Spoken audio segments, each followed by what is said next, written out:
Welcome to the Gollendrake System Hair Addition Services Training Program for clip-in additions, extensions, bangs, and hair pieces. Hello, my name's Raymond Drake. Clip-ins are client maintained. This means that your client takes them in and out themselves.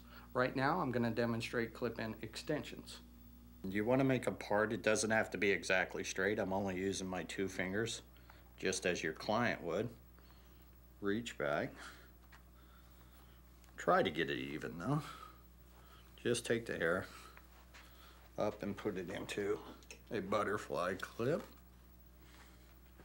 As you can see, it's not a perfectly even part. We don't have to worry about that because our connecting points are these 3 mini clips here that have a silicone backing to protect the hair.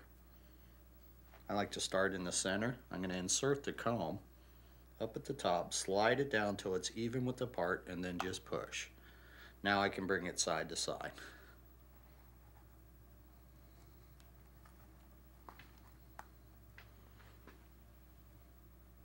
I normally try to teach my clients how to do this while they're still in the chair, take them in and out a few times.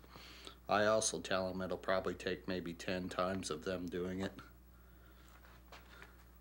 to get comfortable with taking them in and out. That's our highlight. Now we're going to move on to the next section, which will be our low light. You can order all these pieces individually or in the sets. We do mix and match.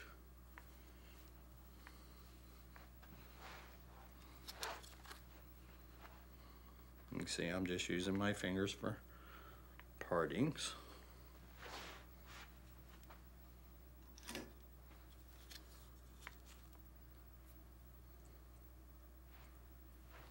And here's our low light.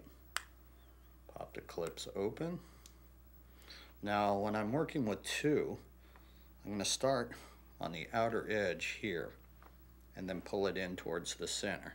You don't want to bring it too far forward so it gets exposed when combing or brushing the hair. So I'm going to come back about a ½ inch to an inch.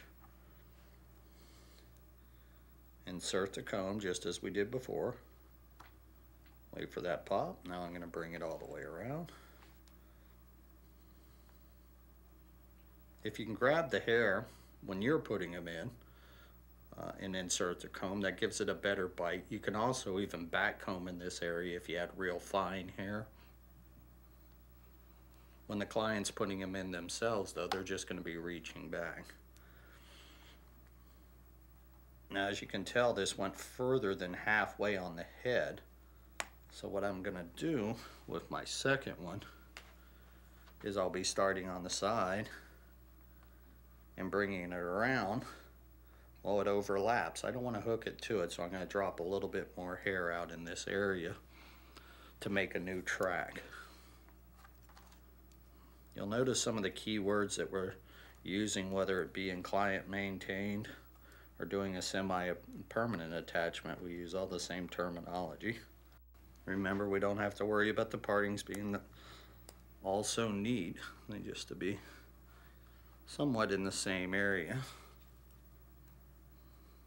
especially if you cut into them, but I'll explain more about that in the cutting process. Going towards the front, insert the clip. Wait for that snap. Here's my center. And then over here to the middle. Now we'll move back on. You can already see it's starting to take shape. See the highlight, low light, highlight, and then we'll finish off with a matching highlight. I'm going to comb some of this. I want to make sure to hold on to where my clips are. If you get the tangles out beforehand, it makes it much easier to work with later on down the road. Also, when you're setting up your sanitary maintenance hair, you go ahead and brush the clip-in hair, get any tangles that might be in there, which once you've received them, you should wash them and condition them anyways, just to do your own evaluation. Again, placing your hand where the clip-ons are.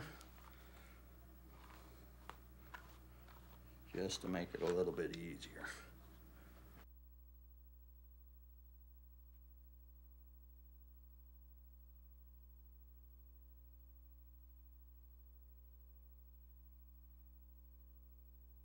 On the removal, it's very simple to teach your clients just to reach back. Really don't have to worry about finding the parting. The hair matches so well, sometimes you can't find it. So you reach up, find where a clip is. You take your 2 fingers and just pop. I'll show you that without the camouflage of the hair. When the clips are closed, they look like this. So I want to reach in with 2 fingers and my thumb in the middle. Thumb in the middle is what's going to make it pop open. It's as simple as that.